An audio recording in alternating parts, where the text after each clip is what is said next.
Unaenda wapi? Mimi si mdogo wako.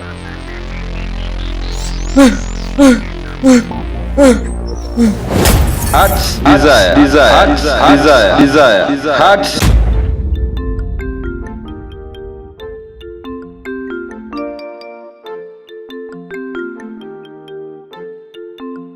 Mrembo. Jo mrembo.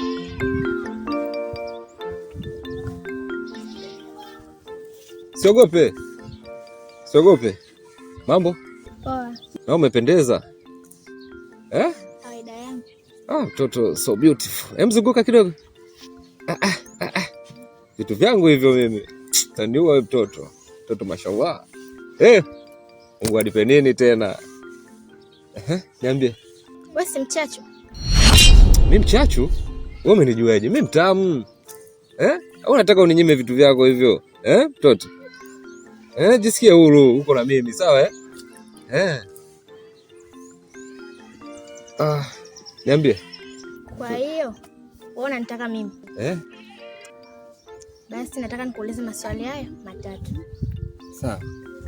Katika maisha yako wewe, unapenda amani, pesa ama wanawake? Sasa ule swala kuniuliza mimi? Sijui pesa, sijui amani. Nchi yetu imejaa pesa, imejaa amani. Labda tu jichanganye mwenyewe, upite na bange, mirungi, ndio utakamatwa. Mimi mapenzi tu. Yaani mtoto kama wewe nichague pesa, amani? Acha hizo basi, tuondoke tu. Basi fumba macho, umwombe Mungu wako. Umwombe Mungu wako kwanza, alafu tunaondoka. Hilo tu? Haina shida. Kwa hiyo nikimuomba tayari unanikubalia, si ndio hivyo? Sawa. Mungu nijalia kakatoto akanikapata. Sijai kupata mtoto kama huyu. Au malaika. Mashallah, mtoto muumbika. Nasikia nakusifia hivyo. Usiniache. Mashallah. Sijai kuona mtoto kama huyu kwenye hii dunia. Nimemaliza, umelizika? Kakimbia?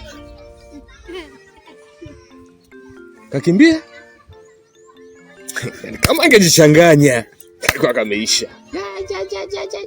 Sasa ameniita mchachu kweli? Ningemchachua vibaya mno. Bora amejua amekimbia kudada deki. Ila katapita tena.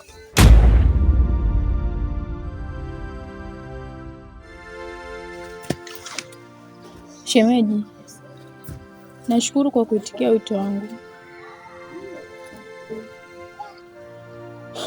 Mimi nimekuita hapa shemeji yangu, kuna jambo nilihitaji nizungumzie na wewe. Na hadi kufikia kukuita ina maana hilo jambo limenishinda mimi mpaka nikaamua kukuita. Ndugu yako amekuwa tofauti sana humu ndani. Amekuwa ni mtu ambaye haeleweki. Amekuwa ni mtu ambaye yuko bize sana. Ni mtu ambaye hawezi kunipa muda hata kidogo shemeji. Sio mchana, sio asubuhi. Mume wangu amekuwa yuko bize sana. Na hata usiku pia yuko bize. Yuko bize sana na simu yake. Akiwa bize anachati. Na hata nikimuuliza anachati na nani, ananijibu shortcut. Ni shortcut ambayo shemeji yangu inaumiza kabisa. Yaani ni kitu ambacho kinaniumiza.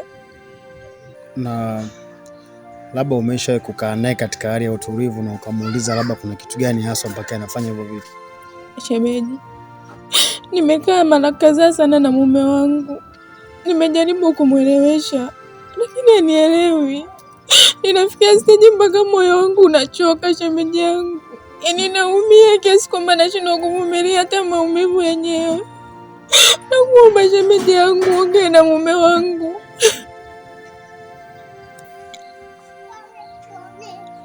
Mchachu, nadhani unamsikia mkeo yale anayozungumza. labda ungenieleza mimi, kwa sababu si busara sana mimi nikawa mtu akuweza kuyatatua mahusiano yenu nyinyi, kwa sababu mara nyingi mahusiano huwa hayaingiliwi. Kwa hiyo ili kusuluhisha hili jambo na nyinyi muishi katika hali nzuri, hebu liweke wazi hili, labda kuna kitu gani ambacho kinaendelea mpaka sasa hivi mpaka mke wako anafikia hatua ya kuumia kiasi hiki. Yeye labda kuna kitu amekukosea, basi liweke wazi, kuliko ukakaa na kitu mpaka unakuwa unafanya vitu ambavyo havistahili mbele ya mkeo. Labda tuambie tatizo liko wapi rafiki yangu. Kaka, mimi nakuheshimu sana. Na nilijua labda hiyo simu alioniambia kuna wageni wanakuja, nikajua ni wageni wa maana. Sasa nashangaa tu namuona analia, anadondosha machozi, anakushtakia. Ili uweje? Haya maswala yalikuwa ni ya mimi na yeye mke wangu, tukae chini tuzungumze. Sio habari za kupigia simu wewe uje kunishauri mimi. Kaka, ukizungumza hivyo unakosea. Kama ulivyosema mimi ni rafiki yako na tunaheshimiana sana. Na tuko hapa kwa ajili ya kujenga, na jambo lenyewe ambalo tunalijenga ni ndoa yako wewe. Kwa sababu kama mke wako anazungumza hivi, basi kuna sababu yoyote ya wewe kuweka wazi hili. Kama amekukosea, basi lizungumze sisi sote tukiwa hapa. Na kama mke wako anakukosea, tutamkanya vile vile. Lakini ukisema uwe na jazba na hasira, hakuna ambacho tunakitengeneza. Wewe ni mtoto wa kiume na wanawake ni watu ambao tunatakiwa tuishi nao kwa nidhamu sana. Lakini ukijenga hii hoja, mwanamke akifikia hatua na yeye akichoka, utakuwa katika wakati mgumu na utajilaumu, bora ningejua wakati ushapita. Kwa ni heri kuitengeneza ndoa yako kabla. Kama mwanamke amekuweka wazi, inamaanisha kabisa mpaka nimehusishwa na mimi, ili jambo ni la muda mrefu, linamsumbua, na ndio maana ameona nishirikishe ili nizungumze na wewe na yeye mwenyewe akiwepo. Kwa sababu kama angeniita pembeni na akanieleza haya mambo na nikaja kukuletea wewe, means kwamba ungekasirika na usingeweza kumuelewa mkeo. Lakini kalizungumza tukiwa sisi sote. Wewe zungumza kama mtoto wa kiume, lakini ukikasirika hakuna tunachokijenga. Huyu ni mkeo, ya kupasa umheshimu sana.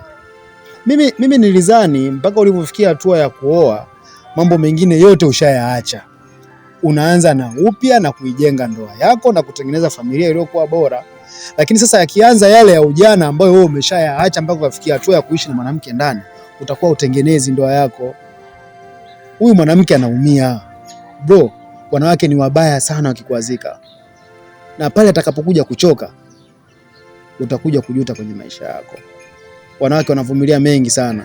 Na sisi wanaume kila siku ni wakukosea. Hilo halipingiki. Ila basi mfanye mkeo, hata kama kuna maovu ambao unamfanyia, basi yapunguze, usimuonyeshe, mheshimu, fanya mambo yako lakini usimuonyeshe. Tunajua sisi hatutosheki. Mfanye huyu mwanamke awe na furaha. Mimi natamani mwe mna furaha, mnaishi kwa amani kwenye ndoa yenu. Hivi mimi nikija hapa shemeji yangu ananipokea kwa ubaya, ananichukia, mimi nitakanyaga kwako? Lakini ananipokea ni kwa sababu mimi na wewe tunaheshimiana, na ndio maana kanieleza hivi vitu. Kaka, mimi naona hapa hamna hoja ya kuongelea tena. Nishakuelekeza. Wewe ni ndugu yangu na nakuheshimu. Sawa? Ungekuwa mwangu ungenishauri kitu. Sasa leo hii utanishauri nini? Wewe mwanamke, una matatizo gani kwenye kichwa chako wewe? Umeshindwa kukaa chini na mimi tukazungumza yakaisha? Hadi muite ndugu yangu. Damu yangu. Kwa nini? Au mnatakana? Mchachu, huko nako fika siko. Mkeo ameshakaa na wewe, kashakuuliza mara kadhaa, lakini majibu yako sio mazuri mpaka mimi kuja kuambiwa. Mimi nimtake huyu kwa kipi hasa? Shemeji yangu, nimtake mimi? Niheshimu basi. Shemeji, nadhani unasikiliza kashfa za mmeo. Inafikia tu ananitusi mpaka mimi. Sijawahi kukosana na huyu bwana, ila kwa sababu yako anataka kuniletea shari. Sasa mimi naomba mnisamee sana kwa kuingilia mahusiano yenu nyinyi, kwa sababu mimi sikuomba, ila nimeitwa kwa ajili ya kusuluhisha kama familia. Kwa nisameeni sana kwenye hilo. Shemeji, pole. Nisamee rafiki yangu. Shemeji. Sawa tu kaka. Nenda tu. Nenda bwana. Sawa, ila kwa sababu ya nini kuongelea hivi? Kwenda. Sawa. Kwenda. Sawa. Wewe unaishauri nini kuhusu mahusiano yangu?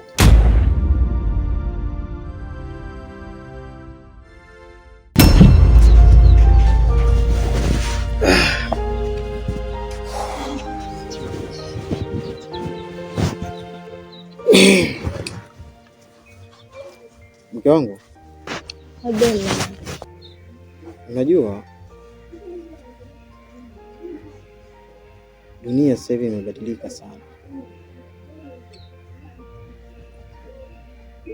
na mambo yanayoendelea naona kabisa ndoa za watu nyingi sana zitakuja kuvurugika, kwa sababu sasa hivi wanaooa ni wachache sana kuliko ambao wanaishi na wanawake.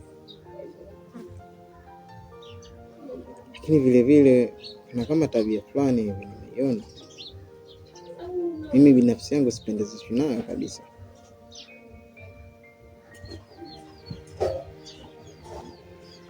Kwanza ondoa wasiwasi, mimi ni wa kwako, halafu mimi najielewa. Mpaka nimekuja kuolewa na wewe, nimeacha mambo yote mpaka nimeamua kuja kwako. Kwa hiyo kuhusu hilo swala, wewe ondoa wasiwasi kabisa. Unajua ni vyema ukaliona jambo ukalikemea mapema, ili mradi litakapotokea la kutokea, mimi nisiwe na lawama juu ya hiko kitu ambacho nakizungumza. Ninachokuomba kutoka kwako, kuwa makini sana na vishawishi vya wanaume. Wanaume ni waongo sana, wanadanganya sana. Yaani mpaka uingie kwenye ufumo wake, unaweza ukajishtukia tu huko nyumbani kwake. Kwa hiyo kuwa makini sana. Mimi natoka nyumbani sasa hivi naenda kuangalia, lakini sijui nyumbani nani mlinzi wangu isipokuwa Mwenyezi Mungu. Kwa hiyo natoka na kusihi tu mke wangu, kuwa makini sana na vishawishi vyako. Ondoa wasiwasi. Sawa mke wangu, mimi nikutakia asubuhi njema. Wewe nenda kazini. Kazi njema pia. Nakutakia asubuhi njema mke wangu. Kweli? Bye.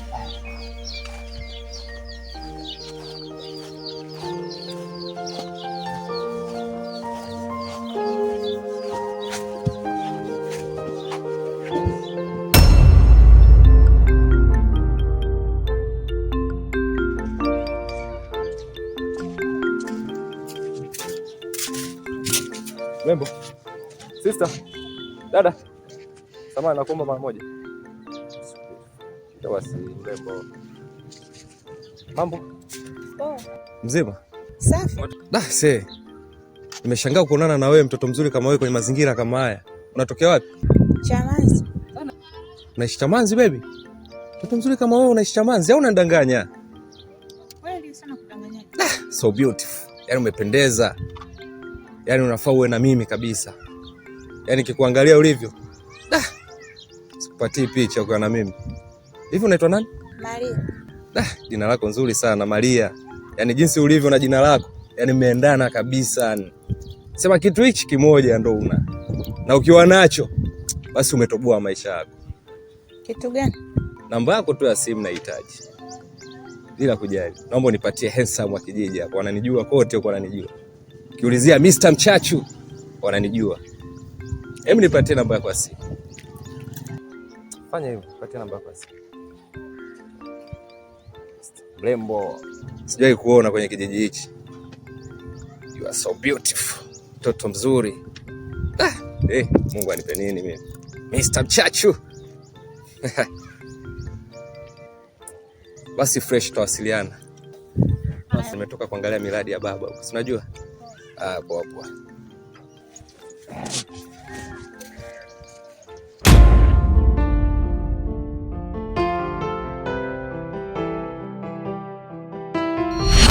Vipi ndugu yangu wewe? Fresh kaka. Mambo naenda? Kama kawaida. Au umepoa? Umepoa kaka, niambie. Shwari. Ndugu yangu. Yaani kuna kitu kimekaa hapa.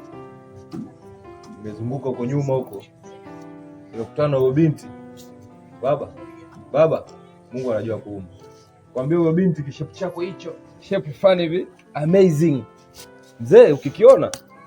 Sasa shida yako unakaa sana dukani mpaka basi. Hata watoto wazuri huwaoni, kwa pale na warembo. Tembea kaka. Ila kaka Mchachu, unamdhalilisha mkeo. Wewe si una mke wewe? Wewe si umeoa?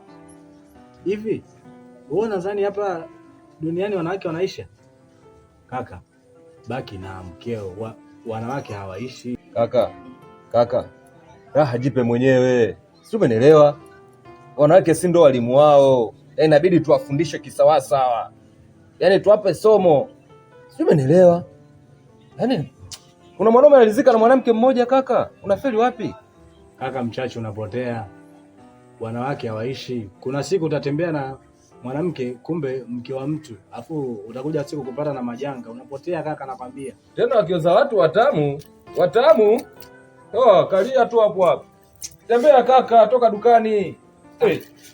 Unamfanya kaka unapotea ujue, afu pia unamkosea Mungu.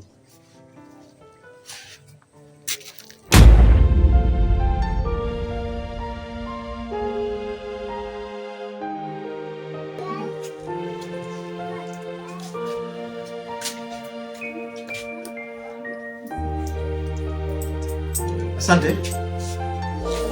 Hivi brother. Samahani kidogo. Kuna swali bwana linanitatiza kidogo. Nikaona wewe kidogo ni mwelewa wa haya mambo, naomba nikuulize kidogo. Hivi mfano mtu akiwa anapenda sana mademu, leo kabadilisha mwanamke huyu mweupe, mweusi, mrefu, mfupi, ni madhara gani ambayo anaweza kayapata? Ndugu yangu, swala la kubadilisha wanawake kwa ulimwengu wa sasa hivi ni jambo ambalo limekuwa ni la kawaida sana, pasi na kutambua madhara ya kufanya hivyo. Watu wengi huwa wanafanya sana, lakini madhara hayo kwa mtu ambaye anabadilisha sana wanawake, kuna hatari kubwa, anaweza kupata magonjwa ya zinaa. Nikizungumzia magonjwa ya zinaa ni kama ukimwi, kaswende, UTI sugu, sio, tumeelewana. Lakini vile vile mtu huyu hapendezeshwi na Mwenyezi Mungu kabisa, kwa sababu sio jambo zuri katika jamii, na Mwenyezi Mungu mwenyewe amelikataa kabisa. Lakini ndugu yangu, hilo unalolizungumza lipo. Sijajua kama umeniuliza kwa mtego au kiuhalisia wa maisha, ila mimi mwenyewe nahisi kuna mtu anajaribu kutembea na mke wangu. Akiingia kwenye 18 zangu ameisha. Asante.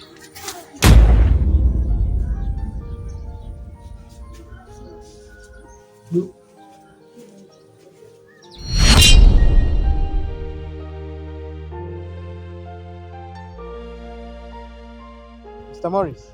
Yes boss. Nimekuita hapa, nataka nikuambie ile kazi Ndio ambayo inahitajika ipo tayari kutimia.